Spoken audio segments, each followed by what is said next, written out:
Un, deux. Bonsoir, bonsoir les frères et sœurs. C'est une grâce encore pour nous ce soir de nous retrouver ensemble dans la présence du Seigneur et en communion avec Jésus. Amen. Eh bien, ce soir, c'est encore une grâce pour nous de nous disposer à l'Évangile. L'apôtre Paul nous dit que nous avons besoin de la persévérance. Après avoir accompli la volonté de Dieu, nous recevons ce qui nous a été promis. Amen. Encore un peu de temps, celui qui doit venir viendra. Et mon juste vivra par sa foi. Et nous avons besoin de nous affermir dans cette foi. C'est pourquoi ce soir, nous sommes là dans la présence du Seigneur, parce que nous savons que le Seigneur va nous encourager. Il va nous encourager pour que nous puissions continuer notre chemin, continuer notre combat, continuer notre lutte, traverser par notre situation qui nous éprouve. Et ces situations, nous pouvons mettre un nom dessus. Et je crois que chacun de nous, nous pouvons mettre un nom sur notre situation. Mais nous savons une chose, que l'Évangile, la parole de Dieu, est là pour nous fortifier. Peut-être que ce soir, il y a ceux qui sont découragés. Ça peut arriver. Mais dans notre découragement, la voix de Dieu se fait entendre pour nous fortifier. Peut-être que nous avons des souffrances dans notre corps, mais nous savons que la grâce de Dieu est suffisante pour nous accorder tout ce qui est nécessaire pour que nous puissions continuer sans nous arrêter. Donc ce soir, frères et sœurs, allons nous tenir dans la présence de Dieu. Allons ouvrir notre cœur et le Seigneur a une parole pour chacun de nous. J'ai dit bien chacun de nous. Et c'est pour cela, ce soir, allons ouvrir notre cœur. Allons permettre au Seigneur ce soir de nous toucher. Allons permettre au Saint-Esprit de nous fortifier. Seigneur, quelle grâce de nous tenir dans ta présence ce soir. Seigneur, quand nous regardons notre chemin, nous réalisons combien tu étais fidèle envers nous. Comment tu nous as soutenus. Comment tu nous as relevés. Comment tu nous as encouragés. Comment tu nous as donné, Seigneur, cette force pour pouvoir toujours avancer. Et ce soir encore, nous sommes là au-devant de toi. Parce que nous savons, Seigneur, que notre route est de plus en plus difficile. Et qu'à travers de toutes ces difficultés, Seigneur, tu marches avec nous. Ta grâce est avec nous. Ta parole retentit dans notre cœur. Ton Saint-Esprit nous donne encore cette force, cette joie de pouvoir continuer. C'est pourquoi ce soir, Seigneur, nous tous qui sommes là, nous ouvrons nos cœurs à ta présence. Et nous nous attendons, Seigneur, à ce qu'il y ait un rafraîchissement dans la vie de chacun de nous ce soir. Que chacun de nous puissions entendre une parole qui nous relève, une parole qui nous pousse à continuer à avancer. Seigneur, nous voulons te louer ce soir. Nous voulons te dire merci parce que nous savons en qui nous avons mis notre confiance. Nous savons qui nous avons confié notre vie. C'est pourquoi ce soir, Seigneur, nous croyons que ta parole va nous fortifier. Nous croyons que ta parole va ranimer encore notre zèle. C'est pourquoi ce soir, Jésus, que ton nom soit glorifié. Que ton nom soit glorifié, que ton nom soit exalté. Oui, Seigneur, nous te donnons toute la gloire. Levons nos mains, frères et sœurs. Donnons à Jésus la gloire ce soir. Disons-lui, Seigneur, merci. Merci pour cet instant. Merci pour ce moment que tu nous donnes. Et nous savons, Seigneur, que nous allons être rafraîchis par ta parole. Oh, que ton nom soit glorifié. À toi toute la gloire. Allons louer le Seigneur de tout notre cœur ce soir. Alléluia. Adorons Jésus et nous glorifions ton nom, Jésus. Oh, Alléluia.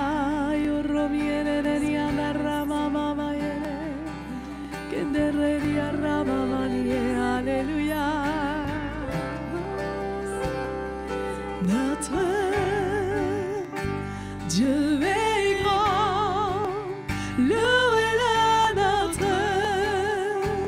Dieu est grand et tous verront combien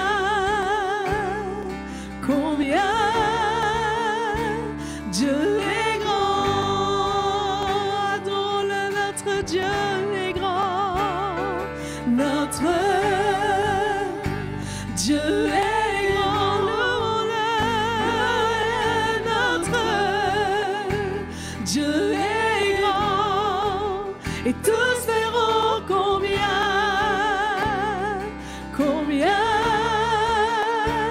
Dieu est grand, notre Dieu est grand, notre Dieu est grand, nous te louons, Jésus, Dieu est grand, et tous verront combien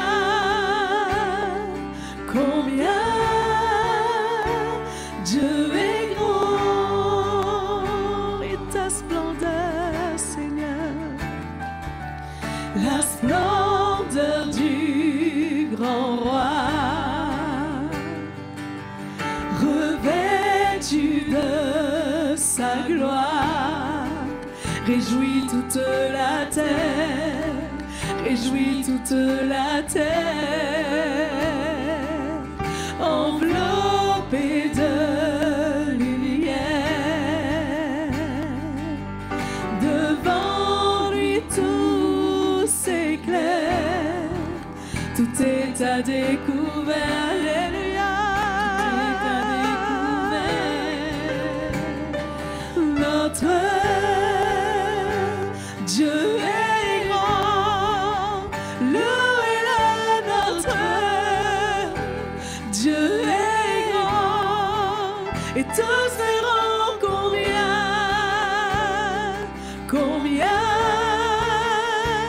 Dieu est grand, notre Dieu est grand,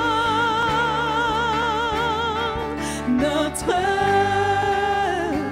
Dieu est grand, louez-le, notre Dieu est grand, et tous verront combien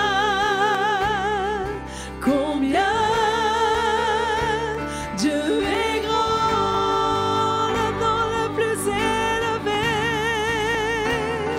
le nom le plus élevé, oui, tu es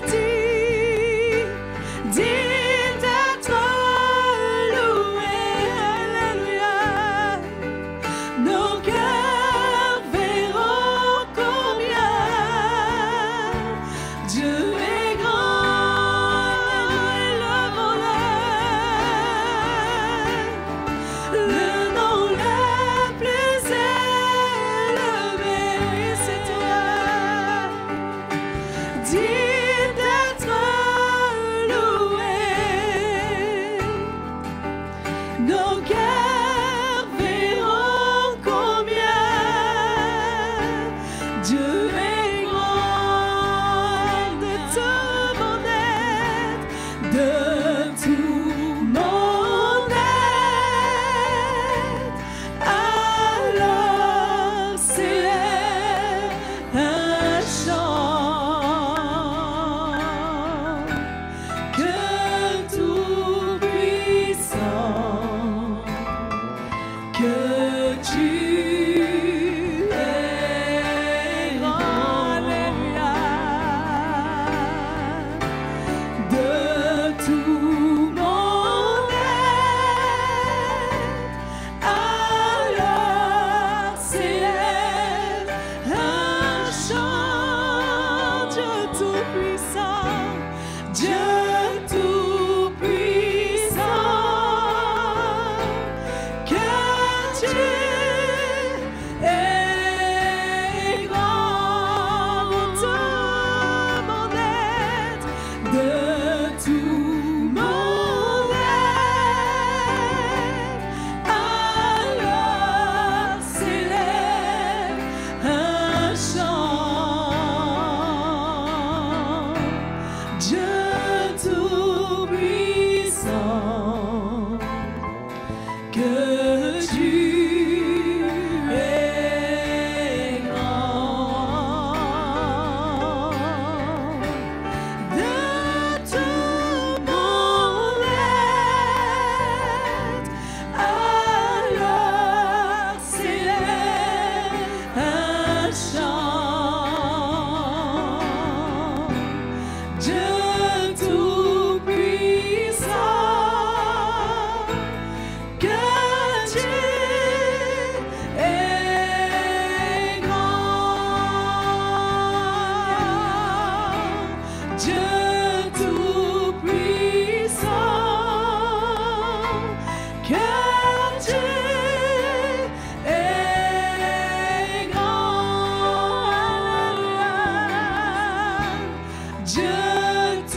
que tu peux tout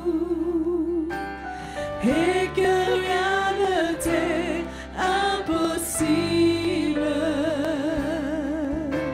Je reconnais que tu peux tout et que rien ne t'est impossible.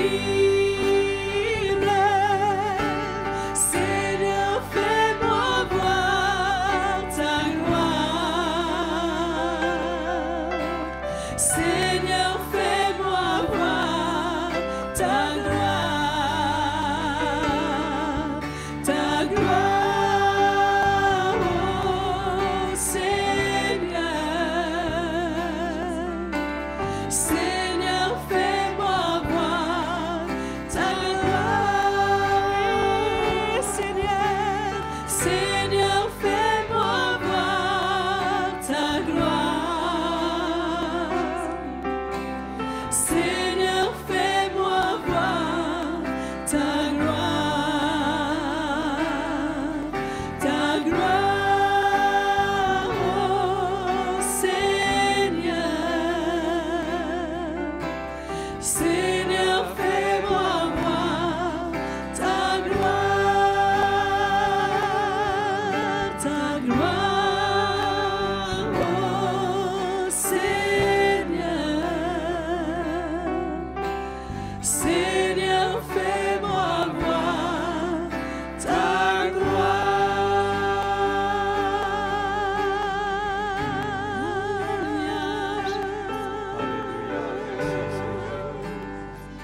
Merci Seigneur. Alléluia. Gloire à ton nom Jésus. Gloire à toi. Que nous puissions comprendre tes voies Seigneur. Connaître ton cœur dans ta parole, connaître ta justice et marcher dans le chemin que tu as tracé pour nous. Un chemin qui nous conduit jusqu'au bout dans la vie éternelle. Te remercions de ne pas nous laisser ignorants de ce qui nous est utile pour le temps présent, pour que nous puissions persévérer, ne pas nous aventurer dans n'importe quelle voie, mais suivre le chemin qui a été tracé pour nous par toi, par la croix, par les premiers apôtres. Suivre ce chemin, Seigneur. Éclaire-nous, éclaire chacune de nos vies. Donne-nous de l'intelligence, donne-nous de la sagesse, que nous puissions faire les choses selon tes voies et selon ton cœur. Te remercions ce soir. Merci pour le Saint-Esprit répandu dans nos vies pour nous éclairer, car sans lui, nous ne pouvons rien faire, nous ne pouvons rien comprendre, mais son ministère nous est précieux, Seigneur. Merci d'avoir trouvé bon de nous donner ton esprit pour que nous ne soyons pas perdus avec notre intelligence, perdus au milieu des ruses des hommes, trompés par les doctrines qui viennent des hommes et de l'ennemi. Mais tu nous as donné ton esprit, tu nous éclaires, tu nous convaincs. Nous voulons te remercier, Seigneur. Merci pour tout cela. Tu es bon, tu es fidèle. Te remercions, Père Céleste. Merci au nom de Jésus. Amen. Bonsoir à vous tous. J'aurais aimé, puisque on est en période de fête, vous parler de fête. La vraie fête. 1 Corinthiens chapitre 5. 1 Corinthiens chapitre 5.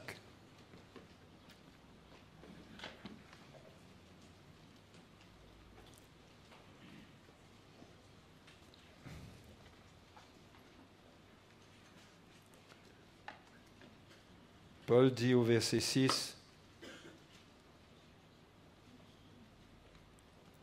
« C'est bien à tort que vous vous glorifiez. Ne savez-vous pas qu'un peu de levain fait lever toute la pâte? Faites disparaître le vieux levain, afin que vous soyez une pâte nouvelle, puisque vous êtes sans levain. Car Christ, notre Pâque, a été immolé. Célébrons donc la fête, non avec du vieux levain, non avec un levain de malice et de méchanceté, mais avec les pains sans levain de la pureté et de la vérité. La version anglaise dit pain de la pureté et de la sincérité. Voilà la fête qu'il nous faut fêter constamment. Et c'est la fête du Seigneur. Il y avait des fêtes en Israël qui étaient publiées, qui étaient données par le Seigneur, à part le Yom Kippour, qui était un jour d'humiliation, de repentance. Toutes les fêtes étaient des fêtes de réjouissance. Et ce que le Seigneur veut, au travers de ce qu'il a fait pour nous, c'est que nous puissions nous réjouir, le célébrer, hein, et que notre vie chrétienne, ce qu'il nous donne, nous rende heureux. Même si nous le disons et c'est vrai, la vie chrétienne n'est pas facile, mais pas facile, ça ne veut pas dire que nous devons y répondre avec tristesse. Puisque Paul dit que Paul et les autres apôtres, Jacques, Pierre, parlent de se réjouir dans les diverses épreuves auxquelles on peut être exposé. Hein? Comme quoi, si dans l'épreuve on doit se réjouir, cela veut dire que notre joie doit être constante. Nous devons être reconnaissants, nous sommes sauvés, nous avons la vie éternelle, nous avons été rachetés à un grand prix, nous sommes reconnaissants au Seigneur pour ce qu'il a accompli pour nous. Nous lui sommes reconnaissants pour ce qu'il a fait de nous, des enfants de Dieu. Ce n'est pas rien. Ça a été un miracle, ça lui a coûté sa vie, l'effusion de son sang. Et donc, la vie chrétienne est la célébration d'une fête, la fête du Seigneur. Et Paul rapporte cette fête à la fête de la Pâque, puisqu'il dit « Christ, notre Pâque, a été immolé. Célébrons donc la fête. » C'est ça la fête qu'il faut célébrer. La mort et la résurrection de Jésus. C'est une fête, c'est un sujet de réjouissance parce que nous avons l'assurance de ce que cela va produire. Nous serons avec le Seigneur pour l'éternité. Nous serons avec lui pour l'éternité.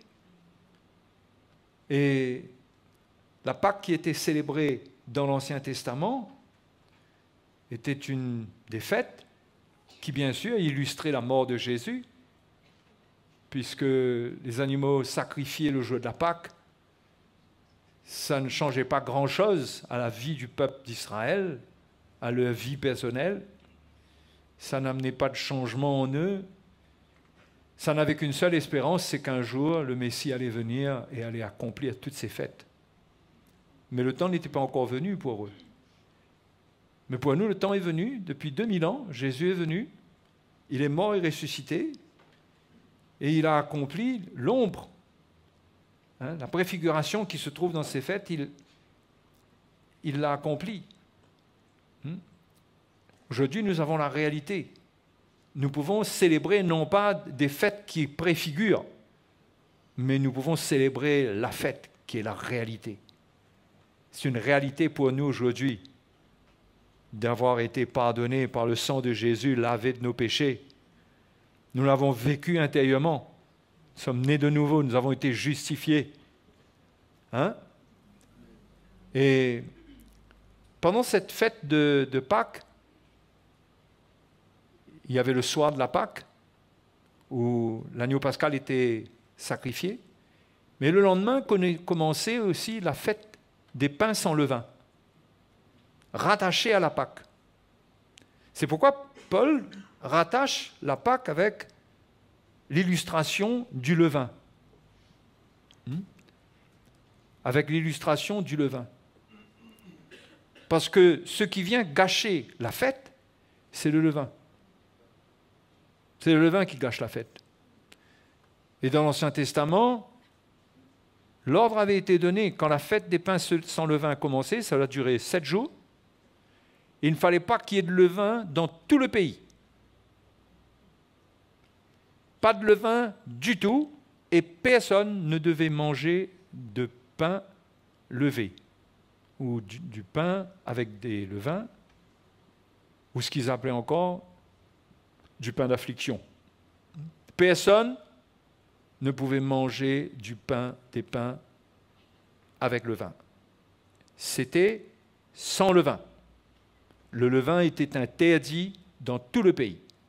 Et si quelqu'un, regardez dans Exode, chapitre 3, et vous allez comprendre certainement un petit peu mieux, Exode, pardon, j'ai dit, chapitre 12. Vous allez comprendre un peu mieux de quoi il s'agit. On va comprendre ensemble pourquoi Paul tient le langage qu'il tient sous la Nouvelle Alliance, se référant à l'Ancienne Alliance, non pas pour en faire une mise en pratique littérale, mais il avait compris le message de Dieu concernant le levain. Et le verset 15 nous dit, pendant 7 jours, vous mangerez des pains sans levain. Dès le premier jour, il n'y aura plus de levain dans vos maisons. Car toute personne qui mangera du pain levé, du 1er au 7e jour, sera retranchée d'Israël. Hein? Sera retranchée d'Israël. C'était sérieux. Hein? Et c'est pourquoi Paul parle du danger du levain, ce que cela illustre, et que comment il est important que l'Église exerce une discipline envers ceux qui viennent avec le vieux levain, dans sa dimension spirituelle. On ne parle pas ici de pain, de farine et de levure ou de levain. Mais Paul lui-même, il a parlé juste avant le verset 6. Il dit, au verset 3, il parle de cet homme qui a commis, apparemment, il y aurait eu de l'inceste. Verset 1er, on va lire, on entend dire généralement qu'il y a parmi vous de la débauche, et une débauche telle qu'elle ne se rencontre même pas chez les païens. C'est au point que l'un de vous a la femme de son père. Il était marié, il était avec la femme de son père. Et il dit, et vous êtes enflés d'orgueil. Notez bien, vous êtes enflés d'orgueil. Il y a une petite notion du levain qui fait enfler la pâte là. Et vous n'avez pas été plutôt dans l'affliction. Ça nous rappelle le pain sans levain qui était aussi appelé pain d'affliction. Pain d'affliction parce que c'était du pain qui n'était pas agréable à la vue, qui n'était pas particulièrement appétissant. C'était un pain plat. C'était le pain qu'ils avaient fait dans la précipitation lorsqu'ils ont quitté l'Égypte. Les femmes n'ont pas eu le temps de faire du levain et de se préparer du bon pain pour partir. Il a fallu partir dans la précipitation. Donc, elles sont parties, le peuple est parti avec du pain sans levain. Et ce pain sans levain nous parle de l'affliction de la chair, l'humiliation de la chair. L'humiliation de la chair. C'est contraire au plaisir de la chair. Et donc, cette affliction, il dit, vous n'avez pas été plutôt dans l'affliction. Ça rappelle ça un peu. Afin que celui qui a commis cet acte soit ôté du milieu de vous. Qu'est-ce qu'on a lu tout à l'heure dans Exode? Qu'un tel homme devait être retranché. La même chose revient. C'est pas que c'est le régime de la loi, mais Paul avait la lumière de la part du Seigneur, que c'était son cœur par rapport au péché, par rapport au mal. Lorsque quelqu'un persiste, demeure dans le péché, eh bien, il n'y a rien d'autre à faire si ce n'est de le discipliner et de le séparer des autres. Et cette séparation-là, avec ce que Paul avait dit, ça allait loin. Puisqu'il parle, il dit que celui qui a commis cet acte, qu'il soit ôté du milieu de vous. Pour moi, absent de corps, mais déjà, mais présent d'esprit, j'ai déjà jugé, comme si j'étais présent, celui qui a commis un tel acte. Au nom du Seigneur Jésus, vous et mon esprit étant assemblés avec la puissance de notre Seigneur Jésus, qu'un tel homme soit livré à Satan pour la destruction de la chair, afin que l'esprit soit sauvé au jour du Seigneur Jésus. On est d'accord que cette discipline dont Paul parle ici n'enlève pas la grâce du salut. Au contraire, Paul dit « afin que l'esprit soit sauvé ». Que sa chair soit livrée à la destruction, livrée à Satan, pour la destruction, afin qu'il soit sauvé. Sûrement que s'il demeure dans cet état, comment va-t-il se retrouver dans sa foi? Qu'est-ce qui va se passer aussi au milieu de l'Église, mais même pour lui personnellement? Quel sera l'état de son cœur? Quel sera son état spirituel? Donc il faut l'arrêter. Mais la question du levain, c'était que il ne fallait pas que la fête qui existe au milieu de l'Église soit interrompue. Il fallait que le peuple de Dieu continue à se réjouir, mais vu qu'il y avait ça, il fallait qu'il soit dans l'affliction pour réaliser la situation et qu'il comprenne qu'il faut ôter ça. Donc ça n'enlève pas la grâce du salut, d'après ce que nous lisons. Mais c'est un retranchement. C'est un retranchement. Parce que même ceux qui gardaient le levain et ceux qui cuisaient, quand quelqu'un cuit avec du levain alors que la parole de Dieu dit de ne pas le faire, qu'il mange du pain levé, ce n'est pas une faiblesse, ça. C'est volontaire, non? C'est pas, ça ne tombe pas dans sa marmite, et puis ça ne tombe pas dans sa bouche, et puis il se dit, je ne sais pas ce qui s'est passé, je me repens. C'est que là, il y a vraiment quelque chose, il y a une attitude, il y a une persistance. Et comment Paul invite l'Église à se mobiliser, à s'unir avec lui, pour ne pas laisser cela continuer. C'est pourquoi il dit, célébrons donc la fête. Il dit, faites disparaître le vieux levain. Et quand il dit, faites disparaître le vieux levain, il parle de ces situations qui contiennent du levain, où il y a des gens qui représentent ce levain-là. C'est plus que l'état spirituel, l'état charnel, quand il dit, faites disparaître le vieux levain, dans le contexte là. C'est bien à tort que vous vous glorifiez. Encore une fois, ils étaient orgueilleux, ils étaient sûrs de leur décision, ils étaient fiers d'avoir accepté tout ça. Peut-être qu'ils croyaient qu'ils avaient l'amour de Dieu, ils avaient plus d'amour que l'apôtre Paul. Je ne sais pas, moi. Mais ils ne réalisaient pas qu'ils agissaient contre la vérité. Et Paul dit, ne savez-vous pas qu'un peu de levain fait lever toute la pâte? Faites disparaître le vieux levain, afin que vous soyez une pâte nouvelle, c'est-à-dire en tant qu'Église. Vous avez besoin d'être cette pâte nouvelle. Ensemble. Mais dans cette pâte, si vous acceptez du levain, la pâte va se lever. Or, la pâte ne doit pas lever.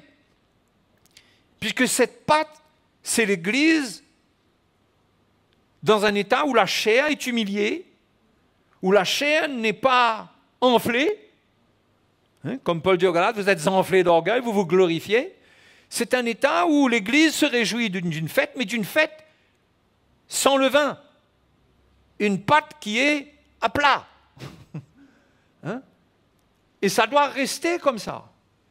Il dit maintenant, vous êtes sans levain, parce que Christ, notre Pâque, a été immolé, parce que quand Jésus a été immolé, suivez la fête des pains sans levain.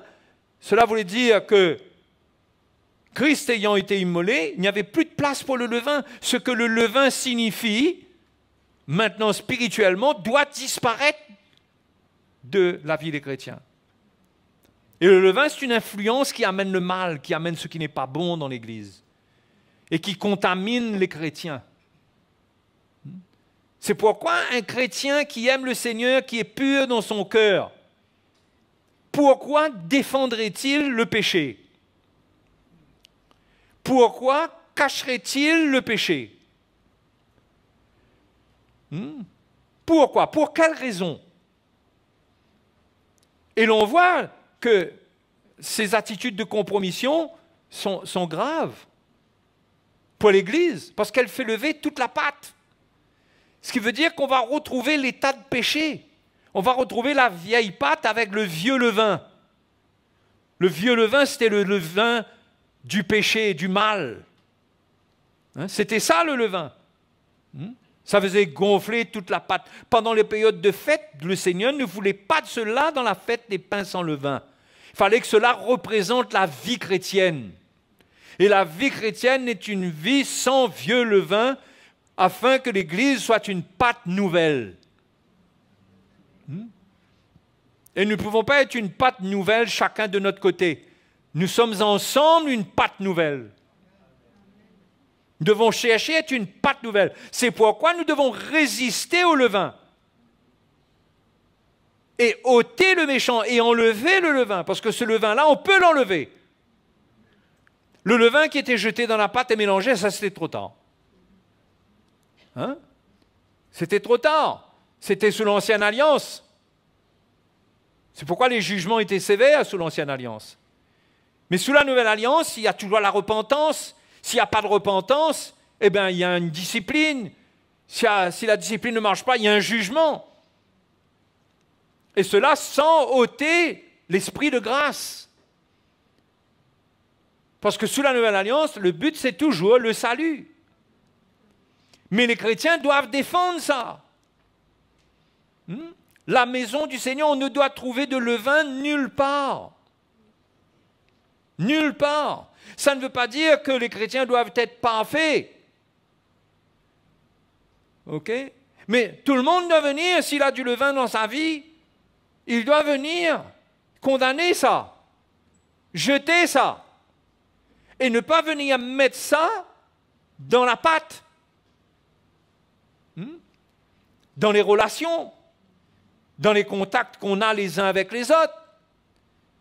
Si quelqu'un n'obéit pas à l'Évangile, comme Paul dit aux Thessaloniciens, n'ayez pas de relation avec lui. Et vous savez, on ne peut pas aborder l'œuvre de Dieu dans une perspective émotionnelle humaine. Dieu sait ce qu'il fait, ce qu'il déclare dans sa parole. Il le sait. Et nous avons besoin d'obéir à l'Évangile et de nous soumettre à l'autorité de Dieu qui doit être manifestée conformément à l'Évangile, de manière à voir contrairement à ce que l'on croit. La discipline ouvre la porte pour le salut et non pas la destruction. La destruction, c'est la destruction de la chair, mais l'homme devait être sauvé. Donc, quand nous prenons cette manière de défendre la vérité, nous sommes en train de défendre le salut. Nous protégeons même celui qui ne comprend pas ce qu'il est en train de faire. Mais ça peut paraître dur si on est bloqué sur l'événement présent. Qu'est-ce qu'on est en train de faire pour lui? Qu'est-ce qu'on est en train de décider? Si on est bloqué là-dessus, on ne va pas comprendre l'œuvre de Dieu. On ne va pas accepter que Dieu va s'occuper de cela. Mais c'est ce que Dieu nous demande. Et si Dieu nous demande quelque chose, c'est qu'il y aura un fruit. Quel que soit le fruit, mais ça sera ce que Dieu décidera.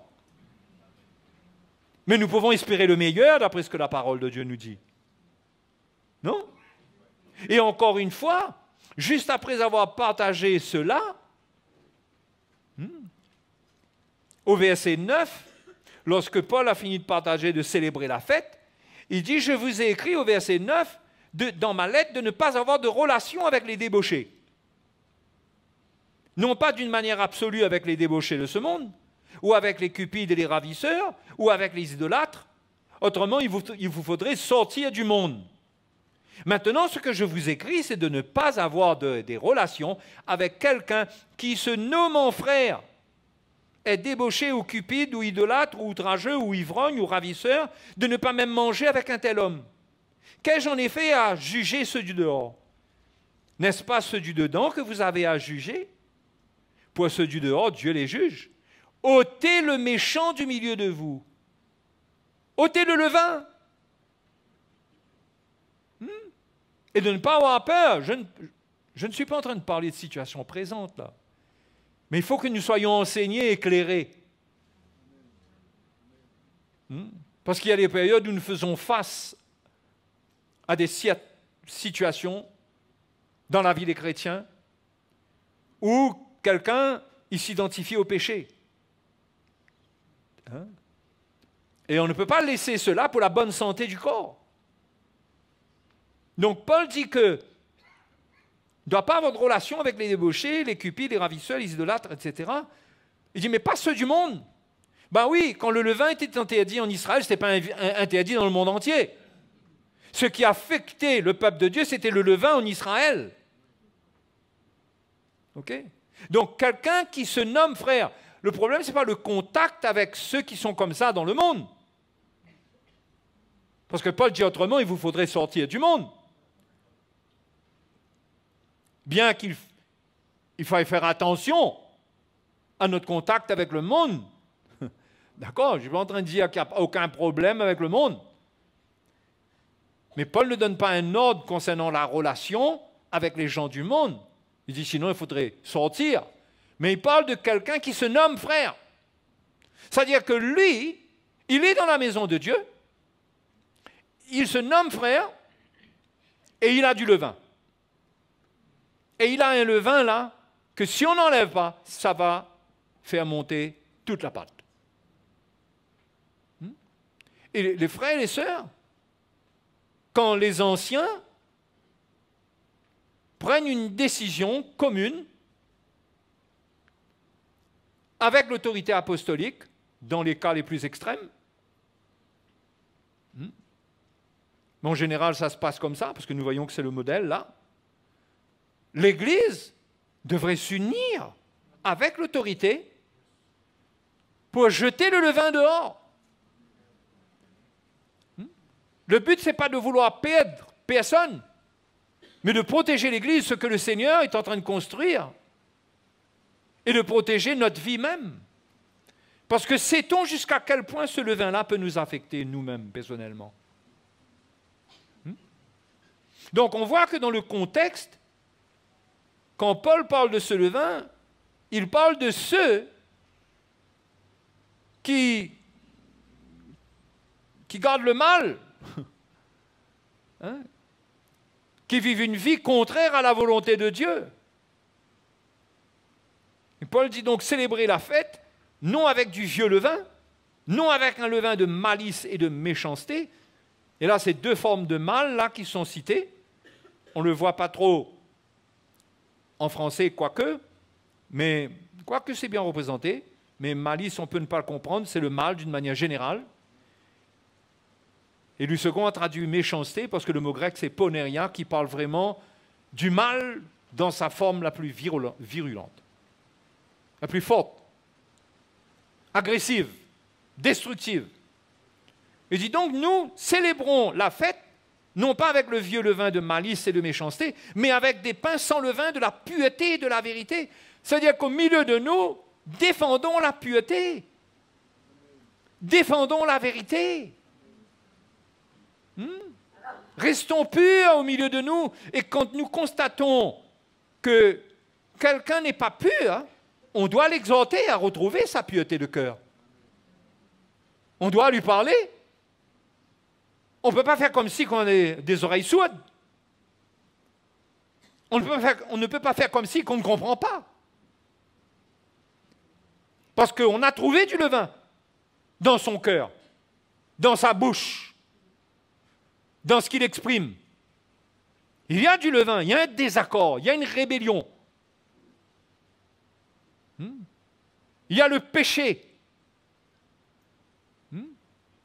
Le chrétien devrait être zélé, le chrétien qui aime l'Église, qui comprend la valeur de l'Église devant le Seigneur et qui aime le Seigneur devrait défendre la vérité.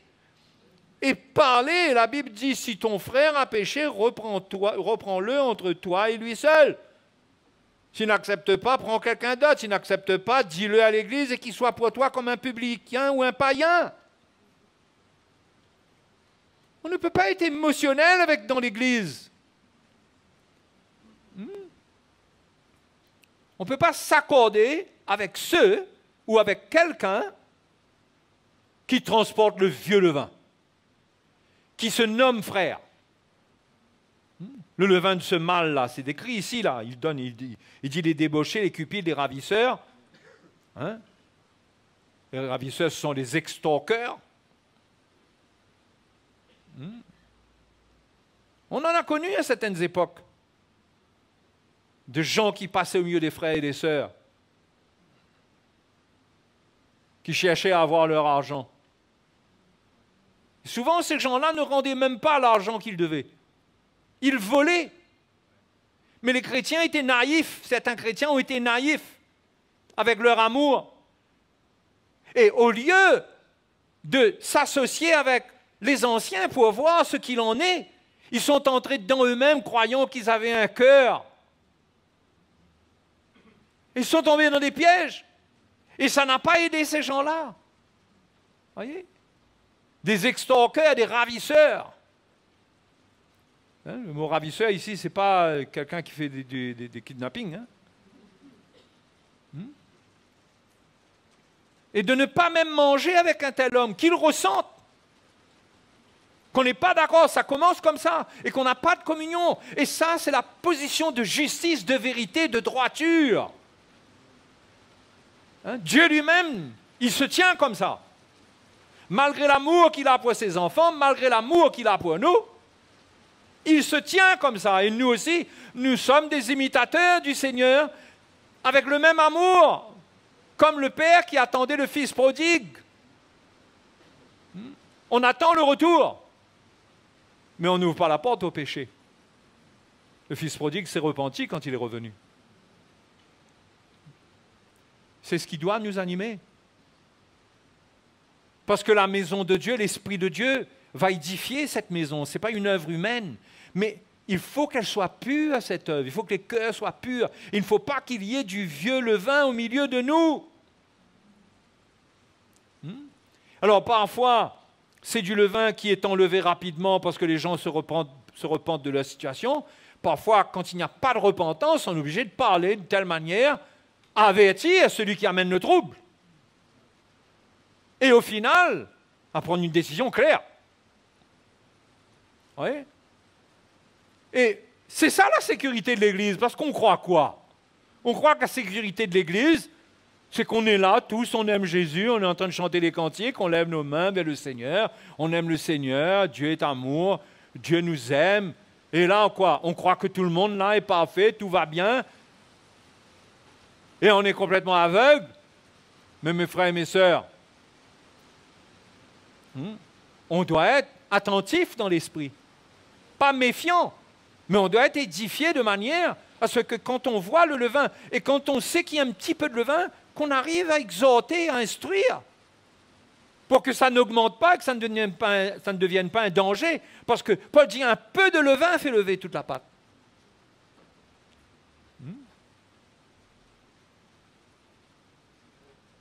Ça vous instruit un peu, ça? Mais c'est des choses dont on parle, mais si on le met dans le contexte de la loi, du levain dans la loi, de la fête des pains sans levain, et de ce que le Seigneur disait concernant ceux qui gardaient du levain ou qui en mangeaient, si on met ça dans ce contexte, on comprend encore mieux pourquoi Paul ressort l'expression du levain. Pourquoi il ressort cela et il montre le danger. Parce que ces choses avaient été écrites pour notre instruction. Hein? Donc Paul dit, ôtez le méchant du milieu de vous. Il dit concernant les gens du monde, les débauchés, les ravisseurs, les gens du monde, Dieu les juge. Dieu les juge. Mais dites dans la maison de Dieu, c'est nous qui devons juger. Oh. Parce qu'il dit au verset 12, « Qu'ai-je en effet à juger ceux du dehors? N'est-ce pas ceux du dedans que vous avez à juger? » Alors vous avez ceux qui disent, « Oui, mais la Bible nous dit de ne pas juger. » Mais il ne faut pas mélanger, mon frère. Il ne faut pas tout mélanger. On ne juge pas quelqu'un sur sa condition de faiblesse, on ne met pas un esprit de condamnation sur lui. J'ai l'impression que j'aurais dû prêcher sur le déluge ce soir. On ne met pas un esprit de condamnation sur lui, d'accord? Mais, parce que c'est ce jugement-là dont il s'agit, c'est de parler de choses dont on ne sait pas, c'est spéculer sur la vie des gens, et de conclure, c'est de ce jugement-là que la Bible parle quand on nous dit de ne pas juger. Mais ici, il s'agit de jugement spirituel. Il faut ce jugement-là. Et Paul le dit, n'est-ce pas, à ceux du dedans que vous avez à juger? Et les chrétiens doivent tous s'unir pour ce jugement, pour être d'accord. Et ça peut être à différents niveaux. Quelqu'un peut venir vous voir et se plaindre avec vous de ce que, voilà un frère, il m'a dit ça. Il m'a dit ça et moi je ne suis pas d'accord. Et il s'agit d'une situation qu'évidemment, cette personne-là a besoin d'accepter. Parce que son cœur n'est pas droit, il faut accepter. Là, c'est comme s'il y a du levain, qu'est-ce que je fais avec ça? Je dois juger spirituellement et me tenir avec l'exhortation qui est apportée, avec la direction qui est donnée, pour voir l'œuvre du Seigneur dans sa vie. Mais si je m'associe avec cette personne et j'accueille ses doléances,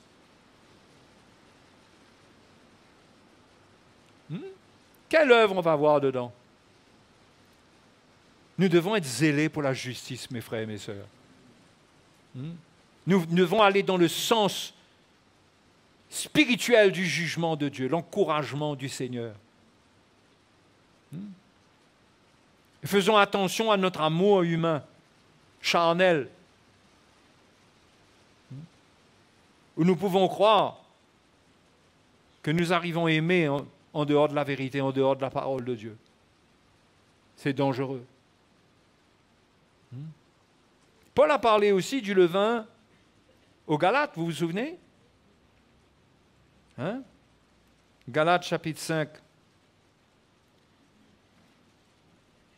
Galates 5, verset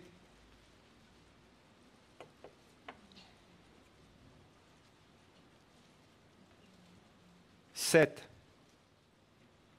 Paul leur dit, « Vous courriez bien, qui vous a arrêté pour vous empêcher d'obéir à la vérité? Cette influence ne vient pas de celui qui vous appelle. » Vous voyez, le levain, là, c'est une influence. Il dit, un peu de levain fait lever toute la pâte. Parfois, vous avez des gens, vous savez, ils sont bien. Ils sont zélés, ils aiment l'Évangile.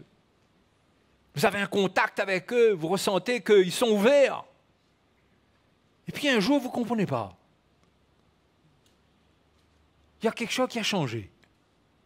Tout d'un coup, vous n'arrivez pas à l'expliquer. Mais c'est plus pareil. Il y a de fortes chances qu'il a du levain dans ses poches. Il a le levain quelque part, lui. Il a attrapé ça quelque part, lui. Et il est sous une influence qui le met dans un état de réserve. Vous savez, on ne peut pas célébrer la fête du Seigneur dans la communion fraternelle avec des réserves. Pierre dit, ayant été purifié par la vérité, pour avoir un amour fraternel ardent, sincère, il dit, aimez-vous ardemment les uns les autres. Non, on ne peut pas aimer des gens ardemment avec des réserves les concernant.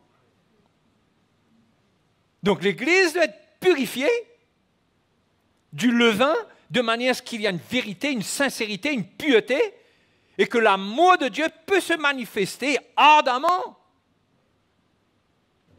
Mais quand le levain passe par là, ça amène une influence qui freine. Ça freine l'élan.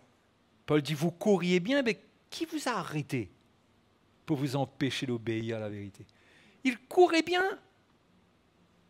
Et lui, il savait, il y avait du levain qui est passé par là.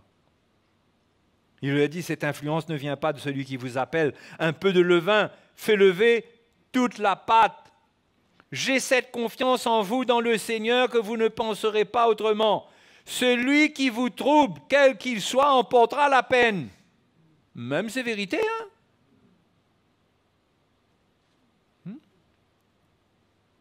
Pour moi, frère, si je prêche encore la circoncision, pourquoi suis-je encore persécuté? Le scandale de la croix est donc aboli. Puisse-t-il être retranché, ceux qui mettent le trouble parmi vous? Pareil.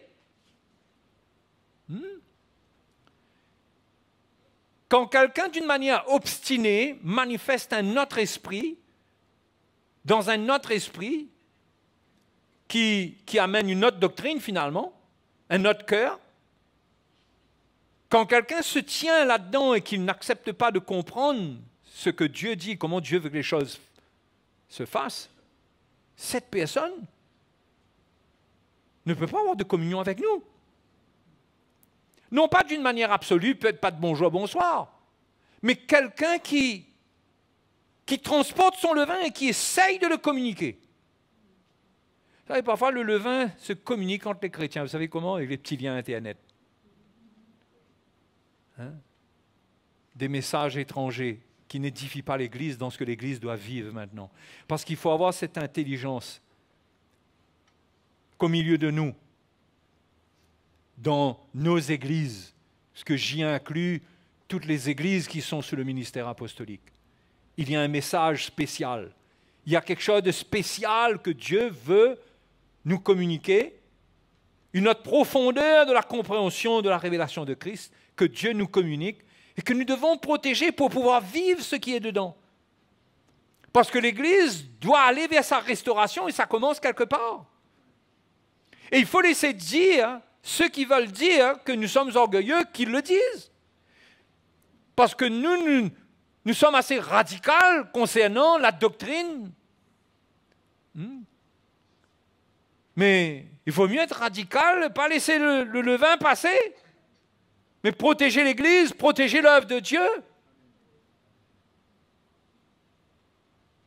Et que la sagesse donnera ses propres fruits, se défendra elle-même. Ce qui est de Dieu portera des fruits qui le défendra. Donc on voit comment les chrétiens ont du mal avec ça. Ils ont du mal avec ça. Je ne parle pas de manquer d'amour envers... Je ne parle pas des autres églises, des autres chrétiens. Je ne parle pas de ça. Je parle de nous, au milieu de nous, à ce qui se passe au milieu de nous. Chaque église locale, avec son pasteur, doit prendre sa responsabilité. Je parle au milieu de nous. Je ne suis pas en train de dire que nous sommes meilleurs. Nous ne sommes meilleurs de personne que personne. Okay? Mais au milieu de nous, quand on comprend ce que Dieu veut construire, mes frères et mes sœurs, il faut s'associer avec. Hein? Non? Il faut s'associer à ce que le Seigneur dit, parce que le Seigneur veut nous faire expérimenter quelque chose qui est spécial. Et ça, c'est en rapport avec une dimension de la vérité qui vient, et que si nous acceptons, nous allons voir le fruit de cette vérité.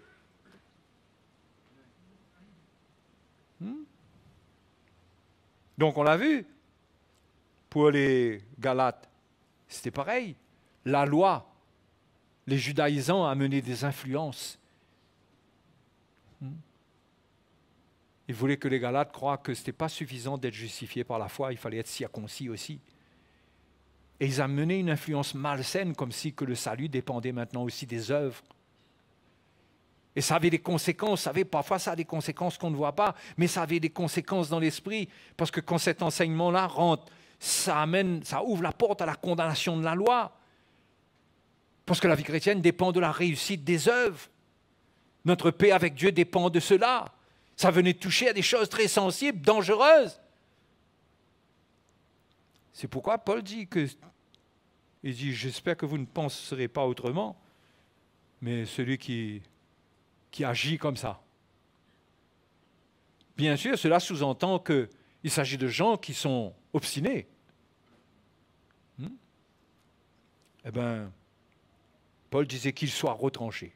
Là, cette fois-ci, il ne dit pas qu'il faut les juger, il dit qu'il soit retranché. Ça suppose quand même aussi que les chrétiens prennent des positions. Non? Mes frères et mes sœurs, il y a de subtils esprits de séduction.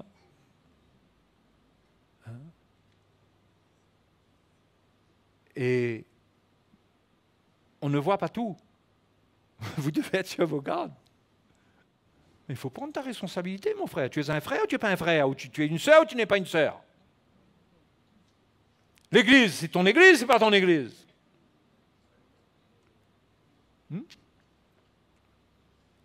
La Bible parle de dire à l'église. Ça sous-entend qu'on dit à l'autorité de l'église. Dis à l'église. Dis aux anciens. Et on protège la maison de Dieu. Et c'est comme ça qu'on célèbre la fête. Quand on est ensemble, on vient louer le Seigneur, il y a un esprit de réjouissance. C'est l'esprit de vérité qui produit cela. Ça ne se fabrique pas, ça. Vous savez, je peux prier toute la nuit, samedi soir, mais si je ne suis pas un défenseur de la vérité et que j'ai des positions à prendre concernant certaines choses, je ne le fais pas et je vais prier.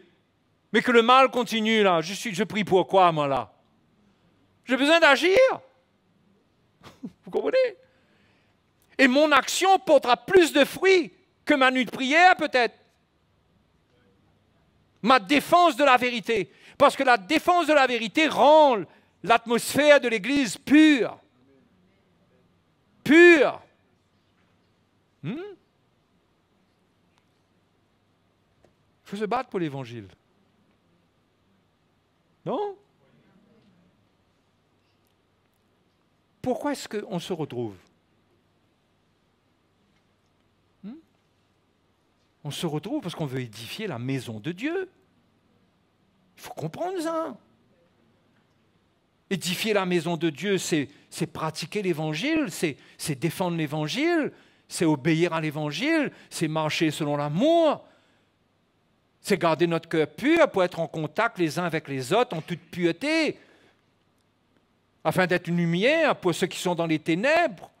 On édifie la maison de Dieu. L'église, ce n'est pas un endroit où on s'assoit pour écouter l'Évangile et point barre. Ça, à la limite, c'est l'église évangélisée. C'est l'évangélisation qu'on fait sinon. Mais si on est là, c'est pour édifier la maison de Dieu. Cela veut dire que chaque chrétien comprend la révélation, comprend la lumière. Il cherche de l'aide pour sa vie, pour s'en sortir, pour se purifier. Et il est aussi une sentinelle là où il est. Il cherche de l'aide pour intervenir, il obéit lui-même à l'Évangile, il est zélé pour ça. Mais si lui-même là, il est encore en train de se demander, oui, mais un petit peu de levain, ça ne fait pas de mal quand même. Hein? Tout le monde utilise ça, en boulangerie, partout. Ça évite les ballonnements. Vous savez, on peut avoir tellement de raisonnements humains, inutiles. Hein? C'est pourquoi l'obéissance doit devenir totale. Totale à l'Évangile. Totale, pas dans le sens de mouton de panurge, mais de gens déterminés à plaire à Dieu, à faire ce que Dieu dit. Et à comprendre et à agir. Et que ça fait mal de construire la maison. Ça fait mal. Venir regarder la construction d'une maison, ça fait pas mal. Hein? Si vous avez de l'argent, vous payez la construction, vous arrivez, vous regardez. Mais l'ouvrier qui est en train de travailler là-dessus, là, allez regarder ses doigts et ses mains. La maison, ça se construit. Les ouvriers, c'est nous. Il faut construire. Ça fera mal. De temps en temps, il y a un bloc là qui va... Du bloc. Bloc, c'est de Maurice. Bloc même, on dit ça ici? qui va nous coincer les doigts, une pierre artificielle. Non, une pierre artificielle. Ça va nous coincer le doigt. On ne peut pas construire sans avoir quelques douleurs. On ne peut pas. Il faut faire attention comment on réagit à la douleur aussi. Mais il faut construire. Vous croyez quoi? Quand vous regardez l'atmosphère qui était dans l'Église primitive, vous connaissez l'histoire de Actes chapitre 5? Hein? Actes chapitre 5, pour terminer. Parce que peut-être vous aviez cru que j'avais terminé là, mais je n'avais pas terminé. Acte 5. C'est l'histoire d'Ananias et Saphira. Hein? Mais l'histoire d'Ananias et Saphira intervient à un moment où la construction de l'Église est en cours. Il y a de grandes choses qui se passent. Et une chose qui est notée, le verset 32 du chapitre 4 du livre des Actes, Acte 4, 32 nous dit « La multitude de ceux qui avaient cru n'était qu'un cœur et qu'une âme. » Parce qu'on croit que le livre des Actes ne parle que de miracles. Mais ça commence là. Il y avait des miracles qui se faisaient, de grandes choses qui se faisaient. Mais il n'était qu'un cœur et qu'une âme. L'Évangile les avait amenés loin. Ils étaient en train de célébrer la Pâque du Seigneur. Ils célébraient la Pâque du Seigneur. Jésus était mort pour les unir, pour qu'ils s'aiment. Ils marchaient dans l'amour, ils étaient unis. Jésus était mort pour guérir les malades guérissaient. Il y avait de grandes choses qui se passaient. Et la Bible nous dit, verset 33, « Les apôtres rendaient avec beaucoup de force témoignage de la résurrection du Seigneur Jésus. » Parce que c'était ça, le but de la Pâque. C'était un sacrifice qui allait produire une résurrection. Ce n'est pas un sacrifice qui allait rester là. Sinon, ça aurait été comme les sacrifices de l'Ancien Testament. Qui allait produire une résurrection. Au fait, vous savez qu'il y avait une fête, la fête des prémices, qui commençait juste après le sabbat, le lendemain, et ça correspond au dimanche où Jésus est ressuscité. C'est qu'il devait prendre, c'était une fête de moisson, il devait prendre une gerbe, il devait amener cela, ça devait être agité, bon là j'ai plus tout le détail, mais cela représentait dans la moisson les prémices de la moisson. Cela représentait la résurrection de Jésus. Vous voyez, là, ça correspond avec la fête des pains sans levain. On célèbre la résurrection du Seigneur. Ici, Acte nous dit que les apôtres rendaient avec beaucoup de force témoignage de la résurrection du Seigneur Jésus. D'accord? Parce que c'est ça le témoignage qui doit être là. C'est que Jésus est ressuscité. C'est que Jésus est vivant. Mais il est vivant où il est? Il est vivant dans mon cœur. Il est vivant en nous. Il nous unit. Regardez-nous. Regardez-nous. Des gens qui n'ont rien à voir avec, mais notre vieille vie est morte en Christ. Nous sommes ressuscités avec lui. Nous sommes vivants avec lui. Nous arrivons à nous unir, à nous aimer. Nous sommes les enfants de Dieu. Nous sommes la famille de Dieu. Témoignage de la résurrection du Seigneur. Et la Bible dit les apôtres rendaient avec beaucoup de force témoignage. Et une grande grâce reposait sur eux tous. Tous, une grande grâce reposait sur eux tous. Il n'y avait personne qui était en dehors de ce qui se passait là. Parce qu'ils étaient un cœur et une âme. Vous savez, si on arrive à être un cœur et une âme, vous savez où est-ce que ça peut nous amener, ça? Mais le test allait venir. Parce que c'est là qu'il nous est dit que dans le mouvement de charité et d'amour qu'il y avait, les gens vendaient le bien. Et ils apportaient tout cela aux pieds des apôtres. Et Ananias et Saphira se sont accordés pour retenir une partie du prix. Non pas, comme Pierre avait dit, que vous reteniez une partie, ce n'est pas un problème, mais vous avez menti. Vous avez fait croire que ce que vous avez amené, c'était le prix. En réalité, vous avez pris quelque chose dessus et vous nous avez fait croire que ça, c'était le prix vendu. Mais vous avez menti. Qu'est-ce qui s'est passé? Ananias a été jugé. Poum! Le premier, il tombe raide mort. Sa femme, n'ayant pas de GSM, n'a pas le temps de recevoir un WhatsApp. Et elle vient à l'église comme si de rien n'était. Elle ne sait pas que son mari est déjà enterré. Elle rentre et Pierre lui demande, Saphira, c'est à ce prix? Elle dit oui, oui, oui, oui. Ah ben, whoop, poum, pareil. Pourquoi? Parce que ce qu'ils étaient en train de vivre ne tolérait pas le levain. Le levain allait tout gâcher. Ils n'allaient plus pouvoir continuer à célébrer la fête du Seigneur. Donc l'Esprit de Dieu a révélé à Pierre ce qui se tramait pour que la fête continue. Pour que la fête continue. Et vous croyez que la fête s'est arrêtée quand ça s'est passé? Tous, ils étaient un seul cœur, une seule âme avec. Ça s'est passé, ça s'est passé. Triste événement, mais on tourne la page, mais on doit continuer à célébrer la fête. Verset 12, après cet événement, beaucoup de miracles et de prodiges se faisaient au milieu du peuple par les mains des apôtres. Pas seulement par les mains, même l'ombre de Pierre guérissait les malades. L'ombre de Pierre guérissait les malades. Jésus avait dit, imposez les mains, ils guériront. Il y avait trop de gens à guérir. Donc Pierre passait et son ombre guérissait les malades.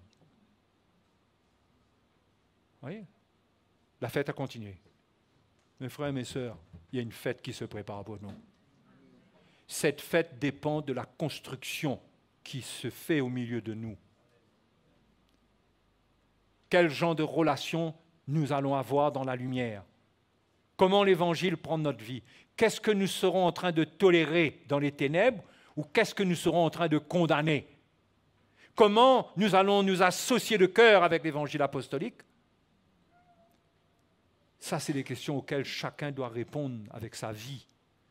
Mais si on veut voir l'Église être bâtie, être construite, et que c'est une maison dans laquelle on célèbre la fête, on doit devenir zélé pour la vérité. Zélé pour elle. Non? Ça va nous coûter notre vie. Ça va nous coûter des relations.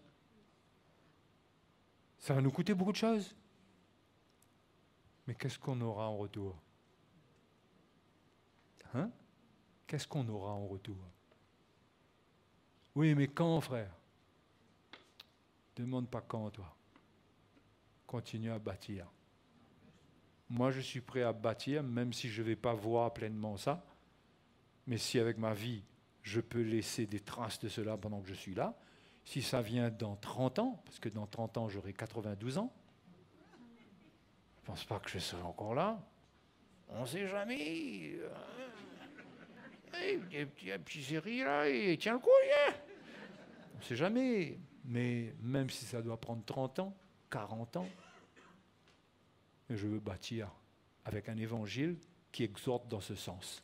À la piété, la vérité, la sincérité, la lumière, pour permettre au Seigneur d'amener quelque chose de fort dans les relations.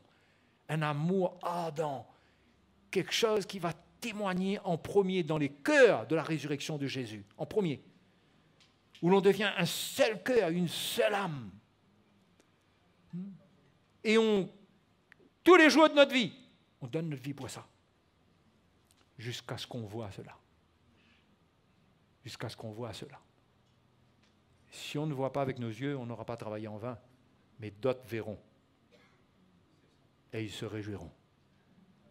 Mais nous devons travailler dans le même esprit, avec la même foi, avec le même cœur, avec le même zèle et avec la même défense, la même attitude, qui n'est pas légaliste, mais qui est claire.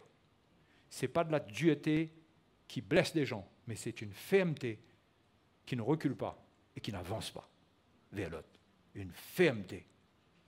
Vous voyez ? Dieu cherche des gens qui... C'est ça prendre sa croix finalement. Hein?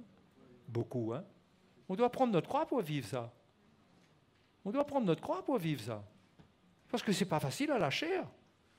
La croix, elle fait de nous un pain sans levain. Plate. Plate. Vous enlevez la croix, vous emmenez la loi, on est gonflé, on est enflé. On est enflé, on est de la pâte enflée, on se donne à manger tout ce qu'il ne faut pas, tout ce qui n'est pas bon. Donc, frères et sœurs, célébrons la fête. C'est ça la fête que je voulais partager avec vous pour la fin de l'année, là. Hein? C'est avec ce genre de fête-là. S'il y a de la communion fraternelle, c'est cette fête-là qu'on doit célébrer, nous. On ne célèbre pas notre fête, nous.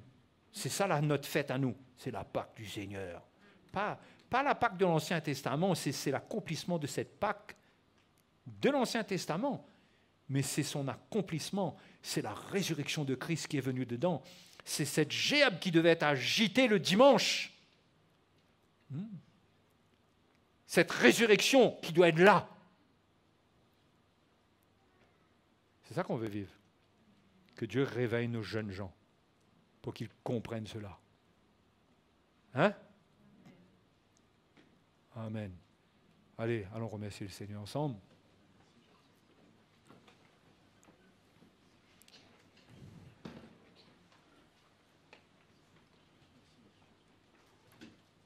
Merci Seigneur. Alléluia. Tu es grand Seigneur. Que tu nous révèles tes voies. Que tu nous révèles ta parole. Que nous soyons édifiés, encouragés. Que nous puissions comprendre. Ne pas être dans la confusion. Que nous puissions savoir comment nous tenir et savoir où est-ce que tu diriges l'Église, vers quelle construction, quelle édification tu amènes. Et nous voulons rejeter ce qui n'édifie pas, ce qui est malsain dans l'Église, dans nos relations, dans la communion fraternelle, dans la doctrine. Mets un zèle dans nos cœurs, Seigneur. Ton nom soit glorifié dans nos vies. Équipe-nous, Seigneur. Équipe-nous. Rends-nous capables de vivre selon la vérité. Te remercions. Tu es fidèle. Tu es fidèle, Seigneur. Alléluia. Prions le Seigneur. Alléluia. Demandons au Seigneur de nous fortifier. Parce que le moment arrive où nous serons testés dans des relations où nous aurons à prendre position pour la vérité. Ça se passe dans la maison même, parfois ça commence même chez nous-mêmes. Il y a des moments où la vérité, là, elle nous coûte cher, elle nous coûte cher. Notre salut est gratuit, mais la vérité nous coûte cher. La persécution, les représailles, le mépris, le rejet. Mais nous aimons Jésus plus que notre propre vie. Nous l'aimons, nous aimons sa parole. Nous sommes des défenseurs de l'Évangile. Nous avons été établis pour cela. Nous avons été sauvés pour cela. Notre place dans ce monde et dans cette maison, elle n'a de sens que pour cela, pour défendre la vérité. Pour défendre la vérité. Alléluia. Sois glorifié, Seigneur. Sois glorifié au milieu de ton Église. Alléluia, sois béni. Alléluia, merci Seigneur. Oh, gloire à Dieu.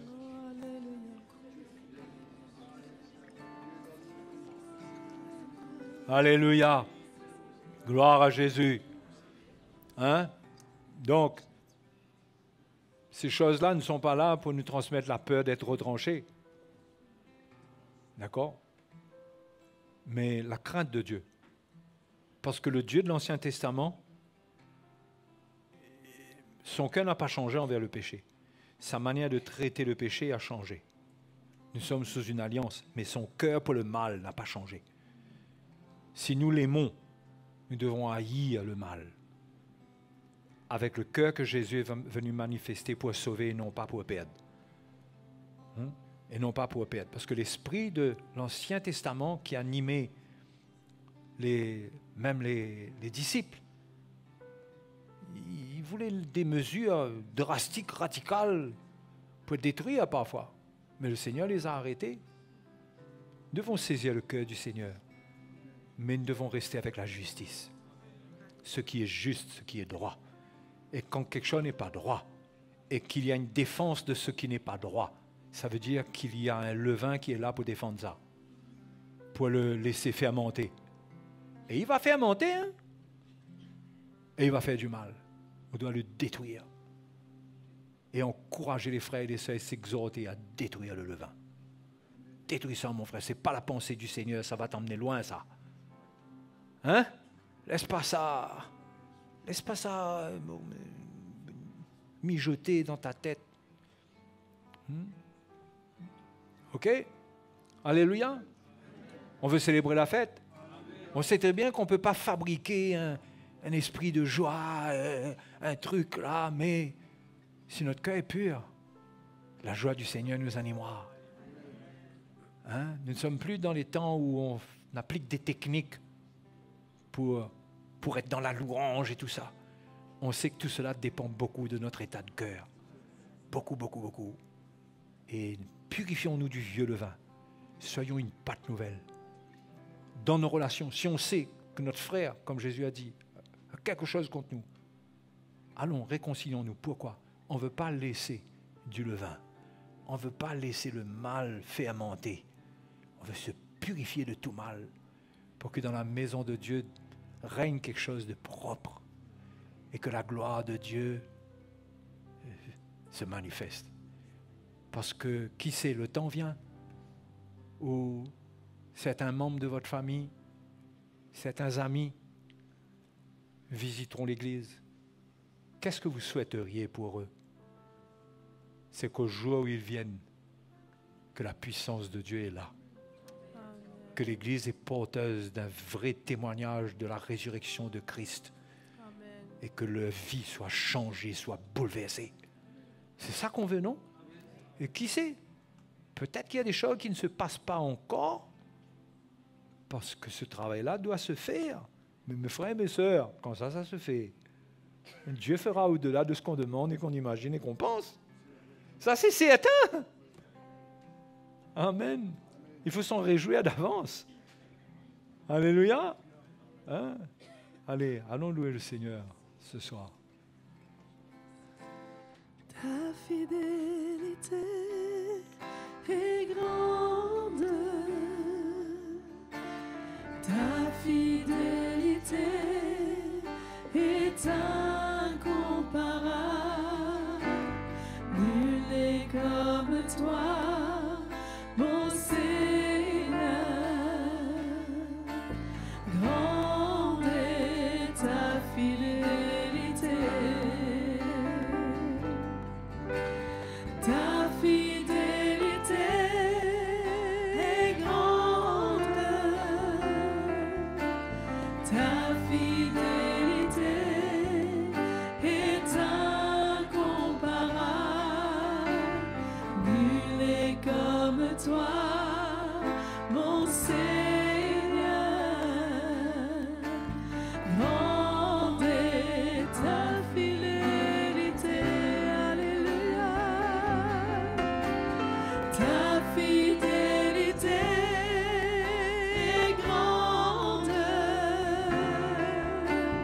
Ta fidélité est incomparable.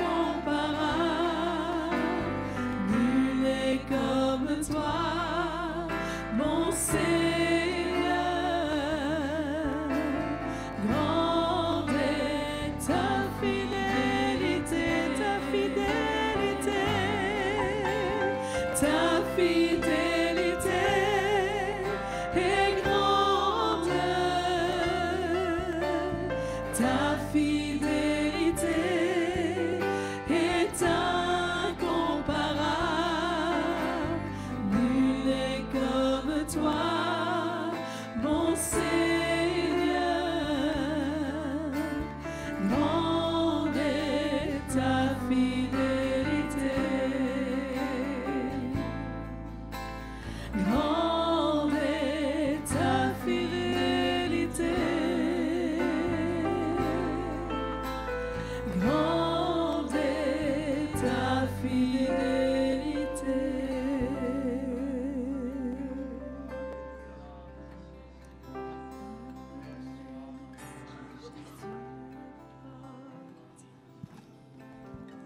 Alléluia.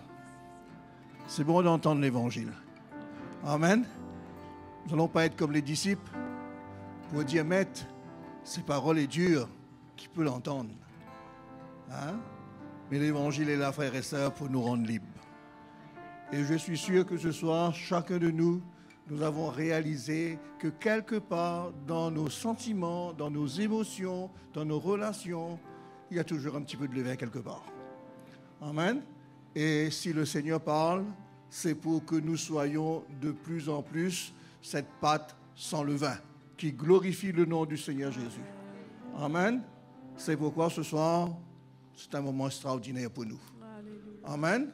Où la lumière du Seigneur vienne pour nous éclairer, pour ouvrir nos cœurs, pour faire de nous des hommes, des femmes, de l'esprit, qu'il n'y a plus rien à voir avec la chair.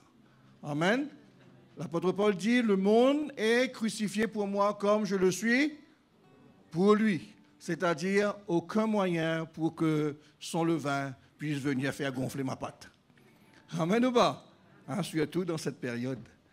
Donc, que le Seigneur vous bénisse et on se retrouve dimanche pour louer le Seigneur. Amen. Que le Seigneur vous bénisse. Passez une bonne soirée. Te dire merci. Oui, je veux te dire merci. Te dire merci.